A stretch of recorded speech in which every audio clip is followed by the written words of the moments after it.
નમસ્તે મિત્રો, આજે આપણે બનાવીશું નવી રીતે બટેટાનું ખૂબ જ સ્વાદિષ્ટ શાક। આ શાકની અંદર આપણે ખાસ મસાલા ઉમેરીશું જેથી આ શાકનો સ્વાદ 100 ગણો વધી જશે। તો વિડીયો ગમે તો લાઈક કરજો અને ચેનલને સબસ્ક્રાઇબ કરવાનું ભૂલતા નહીં। તો ચાલો હવે બનાવીએ। તો પેનમાં ઉમેરીશું 3 ટેબલસ્પૂન તેલ। હવે તેલ ગરમ થાય એટલે તેમાં ઉમેરીશું 1 ટીસ્પૂન જીરું, 1 ટીસ્પૂન આખો ધાણો, સાથે 1 ઇંચ તજ, 1 તમાલપત્ર, 2 સૂકા લાલ મરચાં, 1/4 ટીસ્પૂન હિંગ, 1 ટીસ્પૂન આદુ લસણની પેસ્ટ, અડધો ટીસ્પૂન લીલું મરચું અને હવે મસાલાને અડધી મિનિટ જેવું સાંતળી લઈએ।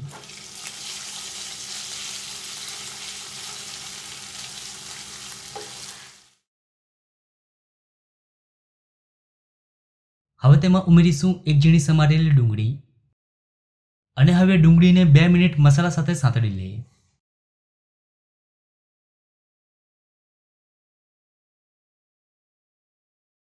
તો ડુંગળીને આપણે સાંતળી લીધી છે। હવે તેમાં ઉમેરીશું 2 મીડિયમ સમારેલા ટમેટા, સાથે 2 ટીસ્પૂન કાશ્મીરી મરચું, સ્વાદ પ્રમાણે મીઠું અને 2 ટીસ્પૂન જેટલી કોથમીર ઉમેરી ટમેટાને એકદમ સારી રીતે મિક્સ કરી કૂક કરી લઈએ।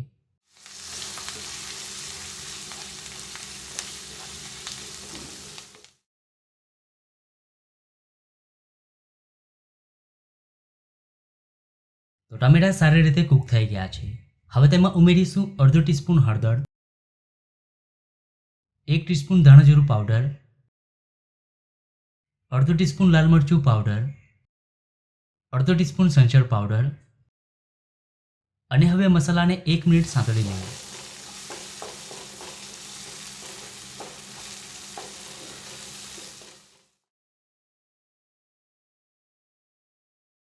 હવે તેમાં ઉમેરીશું અડધો કપ ગરમ પાણી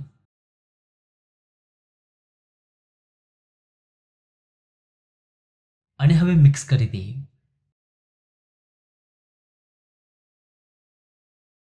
હવે તેમાં ઉમેરીશું 4 સમારેલા બટેટા અને હવે બટેટાને એકદમ સારી રીતે મિક્સ કરી દઈએ અને બટેટાને સારી રીતે કૂક કરી લઈએ।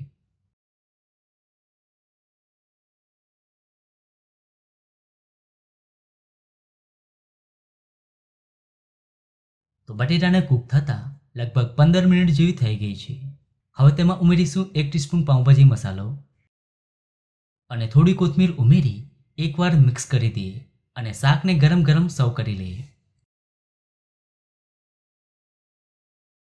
તો જોતાં જ ખાવાનું મન થાય તેવું બટેટાનું ખૂબ જ સ્વાદિષ્ટ શાક તૈયાર છે। આ શાક રોટલી તેમજ રાઈસ સાથે ખાવાની મજા પડશે। તો તમને આ બટેટાના શાકની રેસીપી કેવી લાગી? જો રેસીપી ગમી હોય તો વિડીયોને લાઈક અને શેર કરજો।